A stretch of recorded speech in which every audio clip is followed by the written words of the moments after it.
이 채널에서는 말씀 회복을 통한 성경적인 구원의 길에 대해서 말씀을 드리고 있습니다. 지금까지 초대교회에 스며든 거짓 선지자에 대해서 말씀을 드렸습니다. 바울이 안디옥에서 교회를 시작했던 그 초대교회 시절, 그 시절에 AD 50년경 예수님이 이 땅에 와서 말씀을 전하시고 승천하신 후에 30년도 채 되지가 않아서 이 땅에는 벌써 거짓 선지자들이 다른 복음, 다른 예수, 다른 영을 전하기 시작을 했습니다. 또한 많은 그 시대의 신자들이 그 말씀을 잘 용납한 것을 성경은 기록하고 있습니다. 사도 바울은 이제 자기가 말씀을 전한 그 교회들이 변질되는 것을 보면서 책망을 하고 권고하고 가슴 아파하는 많은 그런 기록을 하고 있는데요. 예수님이 이 땅에 와서 승천하신 지가 2000년이 지난 시점이 되었습니다. 지금 이 시대에 거짓 선지자의 실태가 얼마나 대단할지, 얼마나 많을지 여러분들 넉넉하게 짐작이 가실 것이라고 생각을 합니다.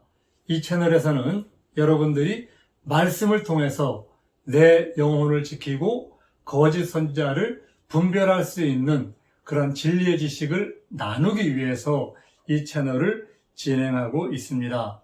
제가 어떤 목사님에 대한 얘기를 알고 있는데요. 이분은 언론계에서 25년간을 근무하셨습니다. MBC에서 사회부 기자, 정치부 기자, 워싱턴 특파원을 하셨고요. 그리고 MBC 보도국의 부국장, IMBC의 대표이사, 그리고 CGN의 대표까지 하신 분입니다. 보통 언론계에 계신 분들은 팩트가 아니면 말씀을 하지 않죠. 팩트가 아니면 기사로 내보내질 않습니다. 언론계에 계신 분들은 거짓과 진실을 구별하는 게 어쩌면 그분들의 사명일지도 모릅니다. 이분은 온누리교회 부목사를 지내셨고 지금은 강남의 어떤 교회의 목사로 헌신하고 계십니다. 이분은 47세에 교회에 들어오셨는데요. 들어와서 성경을 5번을 읽으셨다고 합니다. 그리고 성경을 5번 읽고 깨달으신 게 아니 왜 이렇게 목사도 교회도 가짜가 많지? 왜 이렇게 가짜가 많아? 성경에 있는 예수님이 말씀하신 것, 예수님은 이렇게 전하라고 하셨는데 이 목사들은 성경대로 전하지 않는 거예요. 이분은 굉장히 충격을 받으셨다고 합니다. 여러분, 이분이 어떻게 목사님들이 전하는 그 말씀이 가짜인 줄을 알았겠습니까? 그 비결은 바로 성경을 5번 읽었기 때문에 기자의 눈으로 팩트를 체크해 가면서 저 목사님이 전하시는 말씀이 성경에 있는 그대로인지 더하거나 뺀 말씀인지 이것 체크해 가면서 하나하나 검증하다 보니까 교회도 목사도 너무나 가짜가 많다. 이거 알게 되신 거예요. 지금 이 시대 여러분들의 영혼을 여러분 스스로 내가 듣는 말씀, 내가 나가는 교회, 나에게 설교하는 목사님이 진짜인지 가짜인지 여러분 검증할 수 있습니까? 확인할 수 있습니까? 확인할 수 있습니다. 오늘 확인할 수 있는 확실한 말씀 우리 서로 나누고자 합니다. 계시록 20장에 보면요. 백보자 심판이 나오죠. 죽은 자들이 물온대소하고 그 백보자 심판, 흰 보좌 앞에 섰습니다. 그런데 거기에 책들이 펴졌고 또 다른 책이 펴졌으니 이렇게 계시록 20장에 기록되고 있는데요. 책이 3권이 펴지는 것 여러분들이 잘 알고 계시리라고 믿습니다. 생명책이 펴지고요. 하나는 자기의 삶이 기록된 기념책이 펴지고요. 또 한 권의 책은 바로 하나님의 말씀, 성경입니다. 여기에서 사람들을 심판하는데 심판하는 기준이 바로 하나님의 말씀입니다. 이 강남의 이 목사님이 거짓 교회, 거짓 목사들을 알아보신 것, 그것은 바로 하나님의 말씀의 거울을 가지고 비춰보았기 때문에 알 수 있었다고 생각을 합니다. 여러분, 1년에 성경을 얼마나 많이 읽으시나요? 제가 어떤 신학교에서 들은 얘기인데 그 신학교에 입학하는 학생들 중에서 성경을 신구약 전체를 끝까지 읽고 오는 학생이 거의 없었다는 얘기를 듣고 제가 굉장히 놀란 적이 있습니다. 제가 아는 어떤 장로는 1년에 성경을 신구약을 기준으로 7번을 읽습니다. 올해 제가 전화해서 물어봤습니다. 성경을 얼마나 읽었냐? 물어보니까 신약을 7번을 읽었고 이제 구약 성경으로 넘어갔다. 이렇게 얘기를 합니다. 신약을 먼저 7번 읽고 구약으로 넘어간다. 작년에도 그렇게 했다고 합니다. 자, 7번, 매년 7번씩 읽는다고 하면 성경이 어느 정도 볼 수 있는 눈이 생길 수도 있지 않겠습니까? 그러나 성경을 많이 보더라도 진리를 구별하고 거짓과 참을 구별하는 것이 결코 쉽지만은 않습니다. 마태복음 24장에 보면요. 거짓 선지자가 많이 일어나 많은 사람을 미혹한다. 이 말씀은 세상 끝의 징조에 대해서 말씀하고 있습니다. 지금은 바로 말세, 세상 끝이라고 모든 사람들이 얘기를 하는데요. 이 시대에 이미 거짓 선지자들은 굉장히 많이 일어나 있습니다. 이미 우리 눈에 보이는 많은 교회들이 어쩌면 거짓 선지자들이 가르치는, 거짓 목사님들이 가르치는 거짓 교회일 수도 있습니다. 자, 어떻게 내용을 지킬 겁니까? 어떻게 구별하실 겁니까? 여러분들 성경을 읽으십시오. 제가 드리는 말씀 성경을 읽고 하나하나 검증하십시오. 사도행전 17장에는 베레아 사람들에 대한 얘기가 나옵니다. 베레아 사람들은 데살로니가에 있는 사람보다 더 신사적이어서 간절한 마음으로 말씀을 받고 이것이 그러한가 하여 날마다 성경을 상고함으로 이렇게 되어 있죠. 내가 들은 얘기 간절한 말씀으로 하나님 말씀을 받고 나서 그 말씀이 성경대로인가 사실인가 하여 날마다 성경을 상고했다. 이렇게 얘기하고 있습니다. 여러분들도 이러한 믿음을 가지셨으면 좋겠습니다. 하나님 말씀, 내가 분별할 수 있는, 내가 들은 말씀을 성경을 통해서 이것이 그러한가 하여 성경을 통해서 늘 검증할 수 있는 그러한 믿음의 습관을 가지셨으면 좋겠습니다. 마태복음 24장에 마지막의 징조에 대해서 나오는 것 여러분 잘 알고 계시리라고 믿습니다. 이때는 많은 사람이 내 이름으로 와서 나는 그리스도라 하여 많은 사람을 미혹해 하리라 이렇게 얘기하고 있죠. 지금 이미 이 시대에 내가 그리스도라고, 내가 재림 예수라고, 내가 성령이라고 말하는 거짓된 무리들 많이 있습니다. 그런데 이 가짜들은 겉으로 보면 분별이 어렵습니다. 다 신학교 나왔습니다. 그리고 유학까지 한 사람 많습니다.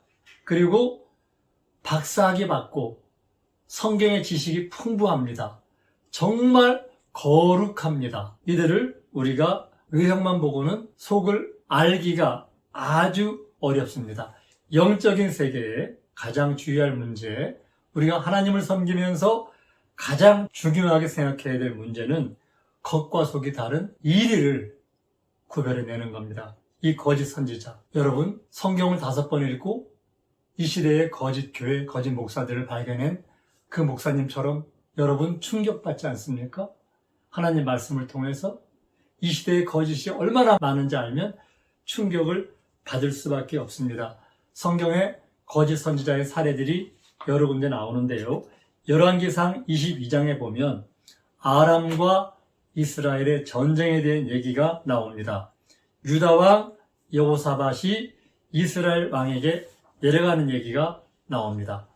이스라엘 왕은 본래 자기들 땅이었던 길앗 라못을 다시 복귀하고자 그곳에 가서 아람과 전쟁을 하고자 합니다. 이제 유다 왕이 이스라엘에 내려왔을 때 이스라엘 왕이 묻습니다. 나와 함께 길앗 라못으로 올라가서 싸우겠느냐 하고 묻습니다. 그때 여호사밧 왕이 나도 가겠다 이렇게 얘기하면서 그러면 우리가 길앗 라못에 올라가는 부분을 야훼 선지자에게 물어보자 이렇게 얘기합니다.